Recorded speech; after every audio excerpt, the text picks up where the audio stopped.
Where the Clouds Go's first track, Entropy, was inspired by this verse in the first chapter of Ecclesiastes.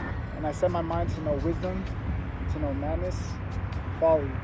I realized that this also is striving after wind. Because in much wisdom, there is much grief. And increasing knowledge results in increasing pain.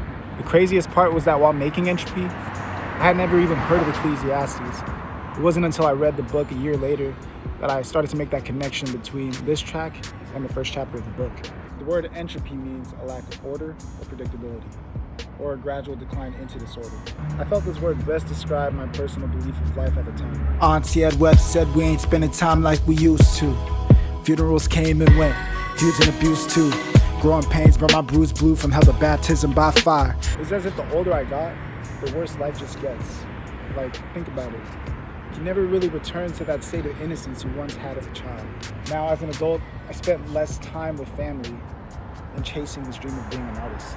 Close friends of mine, close family members, all passed away, all while I was still pursuing this dream. These first two verses represent that back and forth I was having with myself, of me realizing and yet trying to deny this harsh reality, and attempting to suppress this fear of mine that only contaminated in the way that I was just living life. When I had to cut big farm catfish, shed a tear for the past, was me choosing to run away from this truth, whether it be through avoiding people, responsibilities, substance abuse, etc. The first chapter of Ecclesiastes describes how all is vanity in the world. The basic summary goes as follows. Anything created is never really new.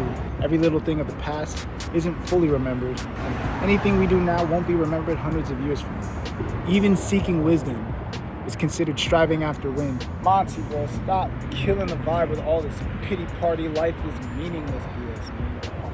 I know, bro, I'm bad. But that's why you gotta listen to the whole album out now on streaming platforms. I mean, read the rest of Ecclesiastes, because all of these observations point to a greater truth in you. Now, the question I bring to all y'all is this. Where do you see yourself in this verse, or in the first chapter?